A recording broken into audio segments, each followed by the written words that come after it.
Na aula anterior, nós definimos as cônicas como seções planas de um cone, curvas obtidas a partir da interseção de um cone com um plano.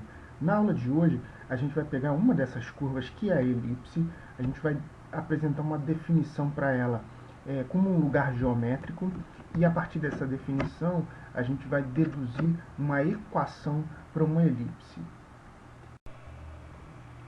O traçado da elipse pode ser feito conforme ilustrado aí na imagem.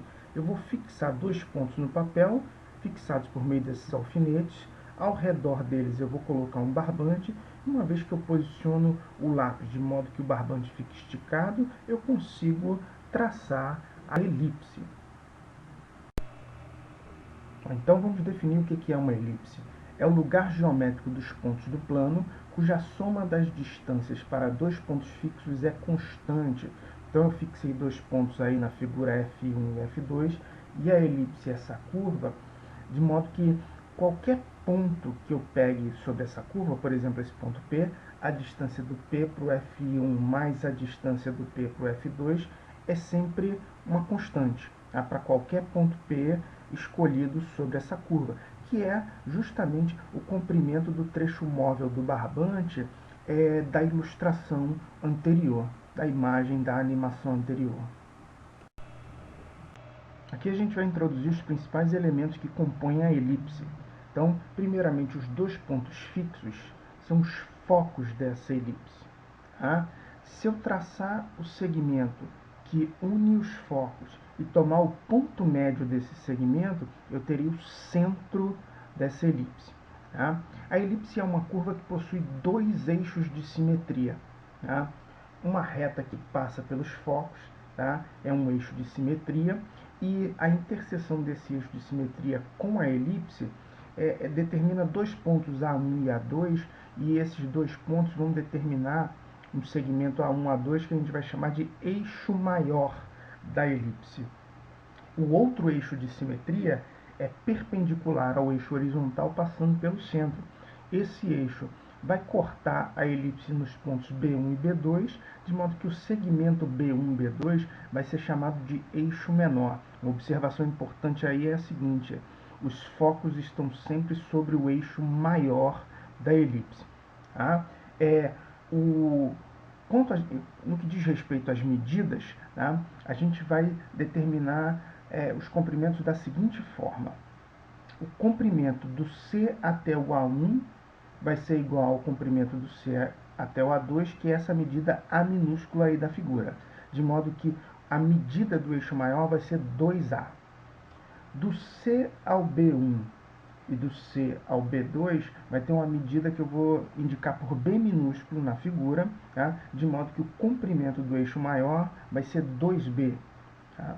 Do C até o F1 vai ter a mesma medida que do C até o F2, que é o C minúsculo da figura, tá? De modo que a distância entre os focos, que eu chamarei aí de distância focal, vai ser 2C. E aí a definição já foi apresentada anteriormente. Se P é um ponto arbitrário da elipse, a distância do P até o F1 mais a distância do P até o F2 é uma constante. Resta saber que constante é essa. Para determinar essa constante, tomemos, por exemplo, o ponto A2, que pertence à elipse. E aí, como ele pertence à elipse, por definição, a distância do A2 até o F1 mais a distância do A2 até o F2 é igual àquela constante que a gente está querendo determinar. A distância do A2 até o F1, olhe na figura, é exatamente Azinho mais Czinho. E a distância do A2 até o F2 é Azinho menos Czinho, de modo que, efetuando os cálculos, a constante procurada é o 2A. Essa conclusão permite que a gente relacione A, B e C, essas três medidas associadas à elipse, da seguinte forma: a gente acabou de concluir que para qualquer ponto sobre a elipse, a distância desse ponto para o F1 mais a distância desse ponto para o F2 é igual a 2A. Se eu pegar, por exemplo, B2, que é um ponto que está sobre a elipse, eu vejo que o triângulo B2, F1, F2 é um triângulo isósceles, de modo que a soma do B2, F1 com B2, F2 tem que dar 2A. Tá? Então, isso permite que a gente conclua que do B2 até o F2 a medida é A. Tá? E aí eu vejo que as medidas B, C e A são medidas de lados de um triângulo retângulo. Tá? Então, essas três medidas vão estar relacionadas por meio do teorema de Pitágoras. Ou seja, em uma elipse, o A2 ele é igual a B2 mais o C2.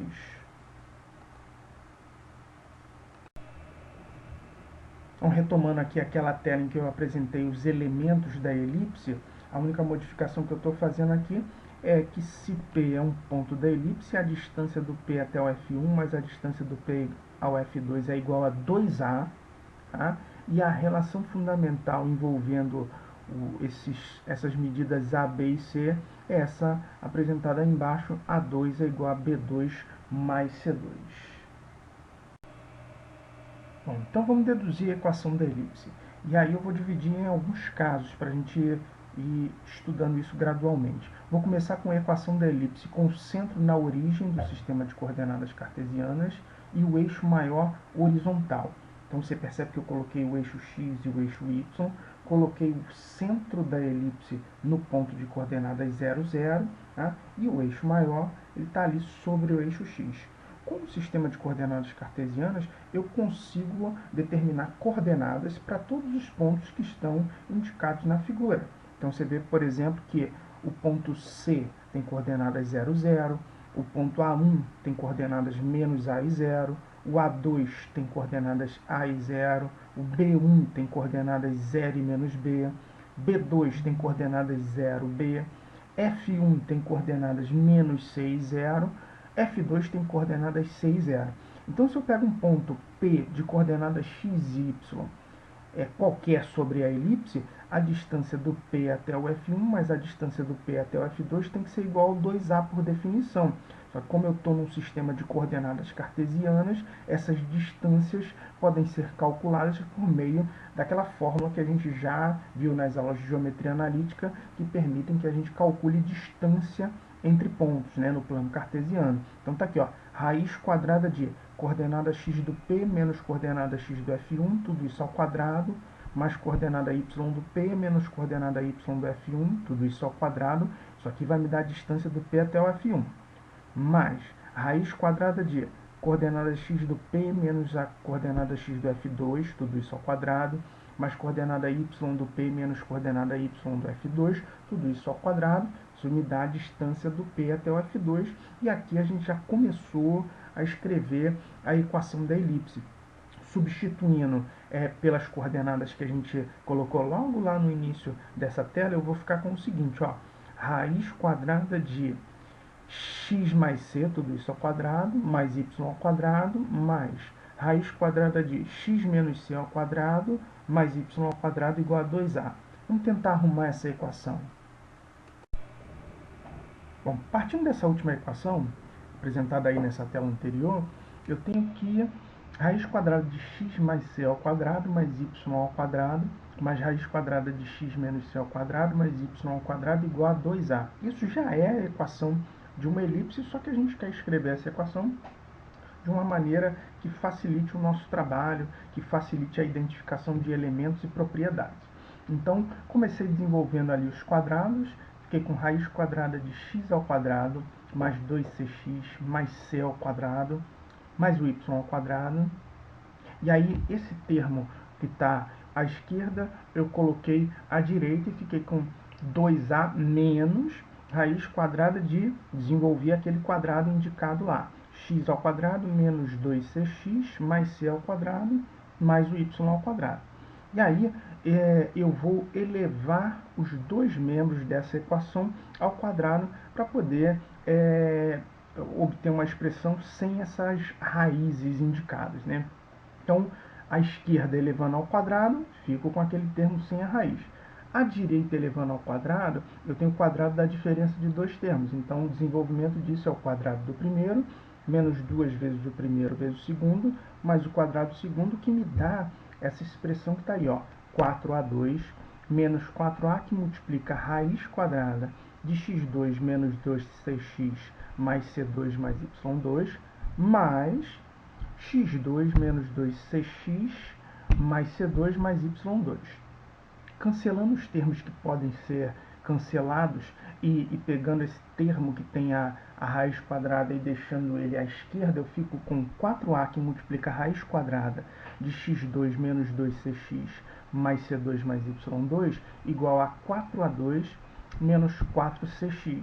Bom, dividindo todos os termos por 4, fico com a que multiplica a raiz quadrada de x2 menos 2cx mais c2 mais y2 é igual a A2 menos CX. E aí, mais uma vez, eu vou elevar os dois membros ao quadrado para tentar obter uma expressão que não tem uma raiz quadrada. Eu ficarei com A ao quadrado, que multiplica x ao quadrado menos 2cx mais c2 mais y2, igual a ao quadrado mais cx menos cx, tudo isso ao quadrado. Tá? E o desenvolvimento está aí na linha de baixo.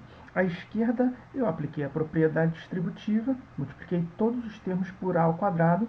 À direita, eu elevei essa diferença ao quadrado e obtive essa expressão aí, ó, a2x2 menos 2a2cx mais a2c2 mais a2y2 igual a a4 menos 2a2cx mais c2x ao quadrado.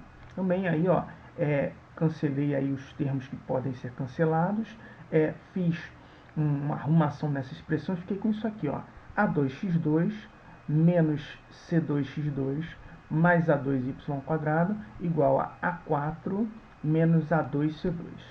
Tá? Ali eu percebi que do lado esquerdo x ao quadrado é um fator comum que eu posso colocar em evidência. Fico com a2 menos c2, tudo isso multiplicado por x2, mais a2y2, e à direita o a2 é um fator comum que eu posso colocar em evidência, e eu fico com a2 que multiplica a2 menos c2. Esse termo, A2 menos C2, ele pode ser substituído pelo B2, tá? Por meio daquela relação que mostramos anteriormente. A gente viu que na elipse o A2 é igual ao B2 mais o C2, então no lugar do A2 menos o C2 eu posso botar o B2. Fico com uma expressão bem simples, ó, B2 x2 mais A2 y2 é igual a A2B2. Por fim, eu vou dividir todos os termos dessa equação por A2B2 e fico com o que a gente chama de equação reduzida da elipse, que é x ao quadrado sobre a ao quadrado mais y ao quadrado sobre b ao quadrado igual a 1. Essa é a equação reduzida da elipse com o centro na origem e eixo maior horizontal. Pois bem, a segunda situação que a gente vai estudar agora é a equação da elipse centrada na origem com o eixo maior na vertical agora. Então você vê que os elementos aí mudaram de posição. Os focos eles estão agora sobre o eixo y, uma vez que o centro está na origem e o eixo maior ele é vertical aí nessa figura. Tá? Então, se é um sistema de coordenadas cartesianas, eu consigo localizar todos os pontos importantes aí por meio de coordenadas. As coordenadas estão indicadas aí ao lado. O C tem coordenadas 0, 0 agora. O A1 tem coordenadas 0 e menos A. O A2 tem coordenadas 0 e A. O B1 tem coordenadas menos B e 0. B2 tem coordenadas B e 0. F1 tem coordenadas 0 e menos C, F2 tem coordenadas 0 e C, e aí os cálculos são idênticos aos que fizemos anteriormente, tá? A menos de algumas trocas de sinais na expressão, as contas estão aí indicadas. E aí fazemos as mesmas contas que fizemos anteriormente, considerando essas novas posições desses elementos, os cálculos estão aí na íntegra nessa tela, eu obtenho aquela equação circulada lá no final, x2 sobre b2 mais y2 sobre a2 igual a 1. Essa é a equação reduzida da elipse centrada na origem e eixo maior na vertical. Transladando essa elipse de um vetor x0 e y0, eu consigo obter a equação da elipse centrada no ponto C de coordenadas x0 e y0 e eixo maior horizontal. Essa equação vai ficar como indicado aí ao lado, ó, x menos x0 ao quadrado sobre a ao quadrado mais y menos y0 ao quadrado sobre b ao quadrado igual a 1. Você vê que quando o centro era na origem, a equação era x ao quadrado sobre a ao quadrado mais y ao quadrado sobre b ao quadrado igual a 1. Quando o centro é o ponto x0, y0, a equação fica x menos x0, tudo isso ao quadrado, sobre a ao quadrado, mais y menos y0, tudo isso ao quadrado, sobre b ao quadrado igual a 1. Então, seguindo a mesma ideia, se eu trasladar a elipse centrada na origem de um vetor x0, y0, eu vou obter uma elipse com centro no ponto C de coordenadas x0, y0, e se o eixo maior for vertical, sua equação vai ser, como está aí ao lado, x menos x0 ao quadrado sobre b ao quadrado, mais y menos y0 ao quadrado sobre a ao quadrado igual a 1.